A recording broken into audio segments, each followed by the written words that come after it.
Iya, saya sendiri. Ada apa, Mbak? Ini Mbak, saya mau tanya kalau syarat-syaratnya menikah di Hongkong itu gimana ya Miss ya? Oke, syarat-syarat menikah nih, kalau lebih baik kamu libur datang aja cari ke kantorku, Dok.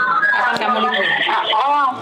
Oh, oke. Soalnya dia benar-benar pengen mengajak kalau kita dan mau mau ngurusin surat-suratnya. Saya kan belum biar paham gitu. Tempatku ruangan, Dok. Kalau kamu nanya lebih baik datang ke kantorku aja, Dok.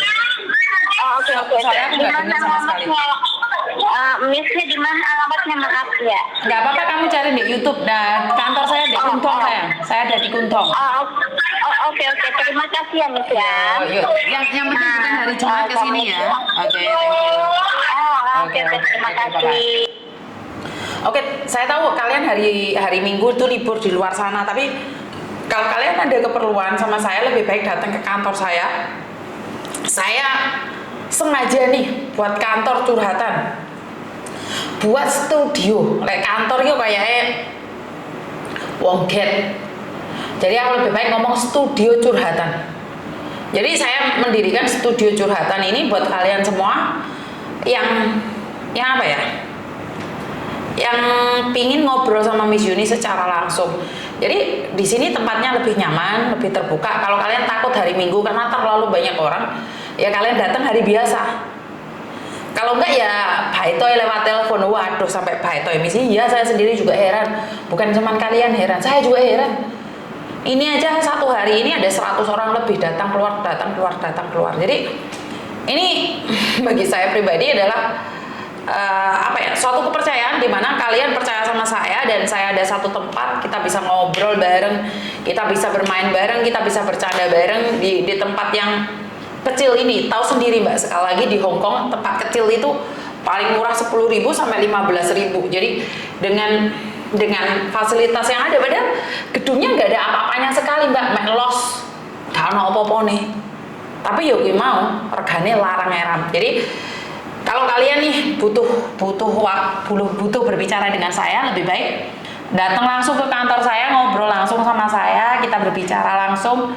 Jadi adep-adepan. Kalau kalian tidak ingin di depan kamera nggak apa-apa, kita bisa sama bisa di belakang layar. Tapi intinya adalah syarat-syarat untuk menikah dengan orang Hongkong itu apa sih sebenarnya?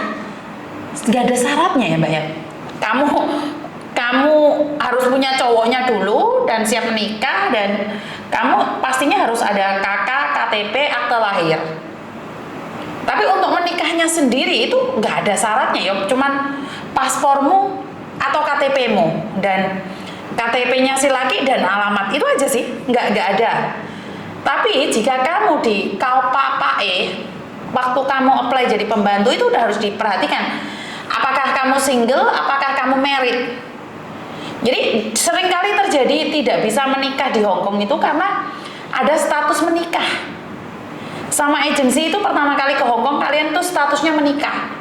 Jadi waktu kalian sebenarnya masih single tapi ditulisin menikah sama agen, ini banyak sekali terjadi. Akhirnya kalian gagal menikah. Jadi kalau kalian masih single itu nggak perlu syarat banyak. Jadi KTP-mu, paspor, KTP suami terus alamat, itu aja. Kalau menikah ya. Tapi kalau kamu sudah cerai harus ada surat cerai dalam bahasa Inggris, KTP Hong Kong dan juga paspor, itu aja. Setelah menikah apa yang diperlukan? Nah, setelah menikah apa yang diperlukan? Buku pernikahan kalian, paspormu, KTP-mu difotokopi, jadi semuanya serba fotokopi ya. Jadi pertama untuk si ceweknya ini, paspor, KTP, KK dari Indonesia, akte lahir dan KTP Indonesia, dan surat nikah. Ini dari cewek ya. Kalau dari cowoknya yang ada di Hong Kong adalah KTP dia, Teji Cingmeng, Yapsek Cingmeng. Teji Cingmeng adalah alamat address approved dan pendapatannya. Oke? Dari cowoknya sangat mudah sekali. Jadi KTP, pendapatan, dan alamat. Oke? Setelah masuk ke imigrasi, habis itu setelah 2 minggu mendapatkan reference number. Jadi reference number itu apa sih? Menerima dokumen dari Markona dan Paijo masuk di data imigrasi dengan reference number EON berapa gitu. Setelah itu, setelah masuk daftar dan reference numbernya sudah keluar 4-5 hari atau seminggu atau 1 bulan, itu akan ada datang lagi surat yang mempertanyakan apakah suamimu itu punya utang bank atau tidak, atau pernah punya track record atau kalau kriminal, kebanyakan suaminya pernah kriminal tuh visanya nggak bisa turun, atau suaminya tidak layak, gaji di bawah 15.000 itu biasanya sulit untuk approve.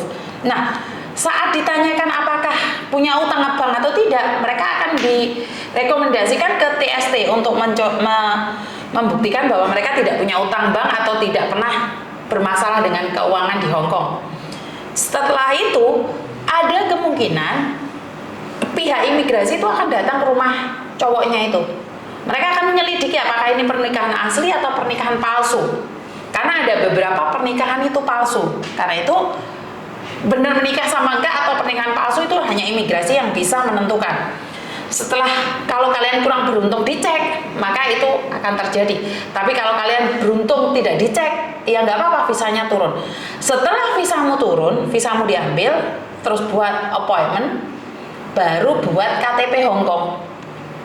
Jadi KTP-mu yang dulunya pembantu ini diubah menjadi KTP Hong Kong, KTP residen dengan depend visa. Jadi karena ada visa. Nah, saat kamu cerai sebelum 7 tahun, ini punya efek juga KTP-mu ini. Jadi kamu harus mempertahankan suamimu apapun yang terjadi selama 7 tahun. Nah, setelah 7 tahun kamu mendapatkan KTP permanenmu. Saya tidak mengharapkan ini, cuman ini sebagai contoh aja ya. Banyak sekali terjadi. Mereka gagal. Kenapa? Karena suami akhirnya berselingkuh, karena suami akhirnya tidak mau bersamanya, akhirnya apa? Si istri bercerai dan belum mendapatkan residen. Atau ini kalau suamimu ini jelek hati, biar kamu tidak punya KTP permanen Hong Kong, maka kamu akan dikeluarkan dari Hong Kong itu lebih dari 6 bulan. Jadi ini sering terjadi ya. Zaman dahulu kala itu kebetulan bapak angkat saya itu orang Amerika yang menikah dengan orang Hong Kong. Jadi bapak saya pernah ngomong, jika menikah sama orang Hong Kong atau menikah dengan permanen Hong Kong dan dia niatnya jelek, dia tidak akan memberikan permanen nama kamu, itu kelihatan sekali satu, Mbak. Dia akan mengeluarkanmu dari Hong Kong lebih dari 6 bulan. Itu saya tidak ngerti ya, ini benar atau salah. Benar atau salah silahkan nilai sendiri. Jadi kalau suami istri mengeluarkan suami ataupun mengeluarkan istri lebih dari 6 bulan ke Hong Kong, sudah tahu itu niatnya nggak bagus itu, apapun alasannya. Berarti momang kok dia ya. Berarti apa? Dia tidak ada niatan agar si istri ini punya KTP permanen Hong Kong. Apakah ini pernah terjadi? Banyak. Teman saya dari Filipina juga seperti itu. Jadi si suami ini berburuk sangka nih, kalau ini orang tak kasih KTP permanen, suatu saat dia mengkhianatiku dan meninggalkanku. Makanya dia akan minta cerai sama aku. Nah, ini sudah bisa dilihat. Tapi apakah semua orang Hong Kong seperti itu? Saya rasa tidak ya. Mungkin sebagian, atau mendengar kabar dari orang, atau mereka punya masalah pribadi karena tidak yakin dengan dirinya sendiri, maka orang Hong Kong akan melakukan itu. Kalau seorang suami yang percaya pada istrinya, nggak mungkin dong akan memperlakukan istrinya seperti itu. Sudah menjadi suami istri lebih dari 5 tahun 6 tahun kok, tiba-tiba si istrinya suruh pulang Indonesia lebih dari setengah tahun. Jadi ini saya ingatkan ya buat mbak-mbaknya, kalau kalian punya suami yang menyuruh kalian pulang Indonesia lebih dari 6 bulan, maka itu sudah pasti bahwa dia tidak menginginkanmu untuk menjadi permanen resident di Hong Kong. Nah ini, jadi resident dan permanen itu beda. Nah, apakah setelah permanen itu hak mutlak selamanya akan jadi permanen di Hong Kong kalau sudah keluar dari Hong Kong? Tidak. Setelah kamu keluar dari Hong Kong selama 3 tahun, permanenanmu itu secara langsung dan tidak langsung akan mati juga, Mbak. Jadi walaupun kamu sudah jadi permanen saya nih, sudah permanen nih, saya istrinya Pak Tony. Karena satu kondisi saya harus pulang Indonesia lebih dari 3 tahun, maka permanen saya ini juga dicabut. Ya, jadi permanen saya ini juga dicabut. Saya tidak punya permanen lagi di Hong Kong. Apakah itu satu kebetulan atau seperti apa? Karena secara langsung dan tidak langsung kamu sudah relocation, kamu sudah pindah negara. Jadi buat teman-teman yang ingin menikah sama orang Hong Kong, saya tahu kalau sudah jatuh cinta itu tai kucing pun rasa coklat. Jadi saya tidak ingin mengatakan lebih dari itu. Saya minta maaf jika ada yang tersinggung atau terluka. Itu aja dari saya, kurang lebihnya saya minta maaf. Dan wassalamualaikum warahmatullahi wabarakatuh. Berkat Tuhan mengalir atas hidup kita semua. Semoga semua makhluk hidup bahagia dan terima kasih. Bye-bye.